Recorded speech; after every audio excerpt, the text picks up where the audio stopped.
VIT triple E 2023 के लिए जो हमने स्पेशल सीरीज आपके लिए स्टार्ट की थी, उसके अंदर आज आपके लिए हम पार्ट 2 लेके आ गए। एंड अगर आपने अभी तक पार्ट 1 को चेक नहीं किया है तो उसकी लिंक आपको डिस्क्रिप्शन में मिल जाएगी, उसको आप जरूर से जो है चेक करिएगा। तो इस सीरीज के अंदर जो है हम आपके लिए स्पेशल शॉर्ट ट्रिक्स यहाँ पे कवर कर रहे हैं। एंड अगर आप जो है एक साथ इन सभी शॉर्ट ट्रिक्स को अच्छे तरीके से सीखना चाहते हो और जो है आप एप्टीट्यूड एंड इंग्लिश सेक्शन जो कि जनरली आप जेई मेंस में नहीं पढ़ते हो, तो उसको आप अच्छे से करना चाहते हो एंड मॉक टेस्ट प्रैक्टिस करना चाहते हो, तो हमारा VIT ट्रिपल ई 2023 का बूस्टर पैकेज आपके लिए अवेलेबल है हमारी वेबसाइट 10qchallenge.in पे।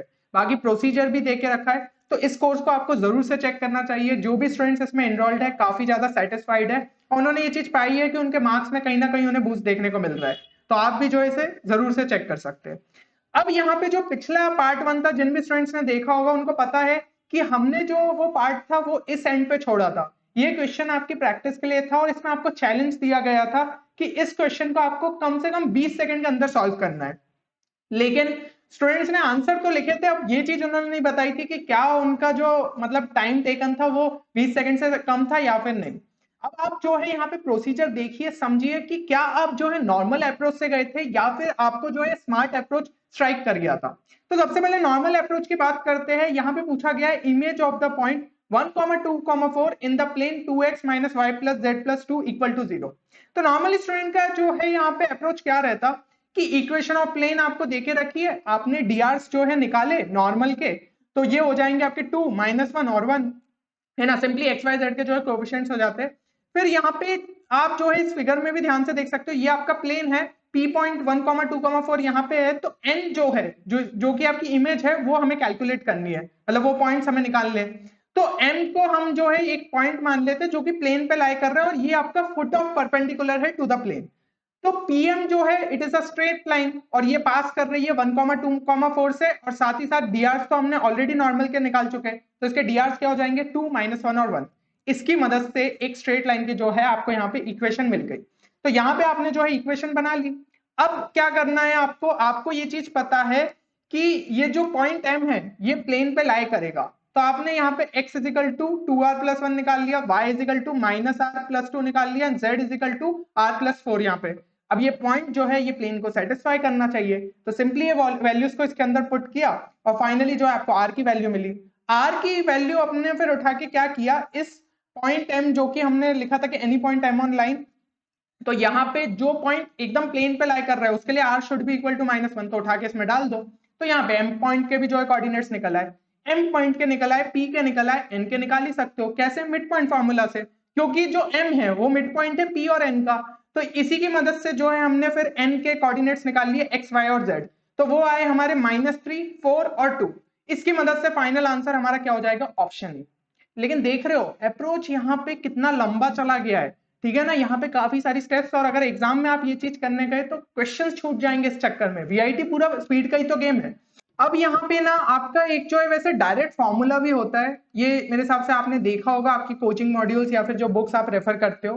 तो अगर किसी को ये पता है, जेईई मेंस के टाइम पे पढ़ा है, तो फिर वो जो है वो भी इससे डायरेक्टली यहाँ पे सॉल्व कर सकता था। ठीक है, x - x' - x1 by a is equal to y' - y1 by b is equal to z' - z1 by c is equal to -2। ये जो आपने प्लेन केस में फिर x1 y1 z1 उठा के डाल दिया अपॉन कोएफिशिएंट्स का जो स्क्वायर करके सम कर दिया। तो ये जो है फॉर्मूला भी वैसे थोड़ा लंबा सा है, वैल्यू डाल के हल्का सा थोड़ा टाइम लगता, पर पिछले मेथड से तो जो है हम जल्दी इसको सॉल्व कर लेते। लेकिन एक फाइनली जो है स्मार्ट ट्रिक देखते हैं कि कैसे मतलब सेकंड्स के अंदर ये क्वेश्चन को फटाफट जो है सॉल्व कर पाते। तो अब अगर ये क्वेश्चन जो है जैसा कि आपका 2017 सैंपल पेपर में देखे रखा है, तो पेपर में जरूर से पूछा जा सकता है क्योंकि वीआईटी की ऑफिशियल वेबसाइट पे, तो किस तरीके से इसे हम अप्रोच कर सकते थे। अब यहाँ पे आपको जो है मैं स्मार्ट ट्रिक बताना चाहूंगा। देखो ये चीज तो आपको समझ में आई कि वो जो नॉर्मल है उसकी हम इक्वेशन किस तरीके से लिख सकते हैं, x - x1 यानी कि 1 अपॉन यहाँ पे dr आ गया 2 इज इक्वल टू, दूसरा क्या होगा y - 2 अपॉन -1, और तीसरा हमारा हो जाएगा z - 4 डिवाइडेड बाय इसका dr कितना हो गया 1। ये हमारी स्ट्रेट लाइन की इक्वेशन है। अब ये जो आपकी स्ट्रेट लाइन की इक्वेशन है इसी पे जो है हमारा इमेज वाला पॉइंट भी लाई करेगा, ये आपका P पॉइंट हो गया और इमेज भी जो है इसी लाइन पे लाई करेंगे जो कि हमने निकाली थी अभी N।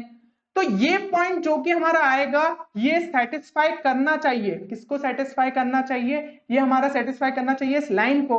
तो बस आप चेक कर लो कि इनमें जो आपको ऑप्शंस देके रखे कौन सा पॉइंट जो है इस लाइन को यहाँ पे सेटिस्फाई कर रहा है। तो -3, 4 और 2 डाल के देखते हैं। -3 यहाँ पे डाला तो ये क्या हो जाएगा -2, 4 यहाँ पे डाला तो ये हो गया -2, 2 यहाँ पे डाला तो ये भी हो गया -2। बिल्कुल ये जो है सेटिस्फाई कर रहा है, तो यही हमारा डेफिनेटली आंसर होगा, क्योंकि बाकी इसमें 3, 4, 2 तो सेम है, बस नेगेटिव साइन इधर उधर चेंज किए गए। तो हर इसमें अगर चेंज हुए तो ऑब्वियसली रेशियो जो है हमारा सेम नहीं मिलने वाला है ना। तो सीधा सीधा हम ऑप्शन ए जो है यहाँ पे टिक कर सकते हैं, बाकी भी आप चेक कर सकते हो। कितना टाइम लगा, सिर्फ ये लाइन की इक्वेशन लिखी और सेटिस्फाई करके चेक करना था। तो मुश्किल से जो है 15 सेकंड आप कह सकते हो। तो ये जरूरी होता है कि वीआईटी में हम किस तरीके से अपनी स्पीड जो है बढ़िया रखें। जो स्टूडेंट नॉर्मल अप्रोच से जाता वो यहाँ पे बहुत ज्यादा टाइम ले लेता, और वीआईटी जो है यहाँ पे आपकी स्मार्टनेस भी टेस्ट करेगी, तभी तो स्टूडेंट्स जो है पेपर को पूरे अच्छे तरीके से सॉल्व कर पाएंगे। चलो एक और क्वेश्चन अगर हम यहाँ पे देखें तो ये यहाँ पे पूछा गया है amplitude of the complex number z is equal to -1 + i√3 divided by 2, और यहाँ पे आपको जो है वैल्यूज देके रखी है। अब देखो सिंपली जो है एम्पलीट्यूड यहाँ पे निकालना या फिर आर्ग्यूमेंट निकालना कोई मुश्किल बात नहीं है। आपको जो है एक बस ये पता होना चाहिए कौन से क्वाड्रेंट में वो लाई कर रहा है, उसके हिसाब से थीटा की जो है वैल्यू अपनी वेरी करती है। तो थीटा जो है tan इनवर्स y/x देगा आपको किसमें, फर्स्ट क्वाड्रेंट के अंदर। सेकंड क्वाड्रेंट में अगर हम बात करें तो theta is equal to pi minus alpha हो जाता है, तो यहाँ पे pi minus tan inverse y/x हो जाएगा। थर्ड क्वाड्रेंट में theta is equal to minus pi plus tan inverse y/x हो जाएगा, और फोर्थ क्वाड्रेंट में theta is equal to minus alpha यानी कि माइनस tan इनवर्स y/x हो जाएगा। तो ये चीज अगर आपको पता है तो नॉर्मली मतलब जो स्टूडेंट्स इसको बहुत आसानी से जो है यहाँ पे अप्रोच कर सकते हैं।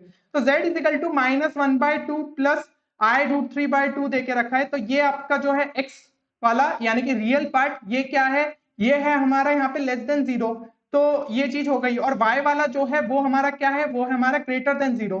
तो अगर x लेस देन 0 है, y ग्रेटर देन 0, इसका मतलब वो सेकंड क्वाड्रेंट में लाई कर रहा है। तो यहाँ पे वैल्यू क्या हो जाएगी आपकी pi minus tan inverse mod y/x। तो सिंपली y कितना हो गया हमारा √3/2, x कितना हो गया -1/2, और ये हो गया आपका tan इनवर्स।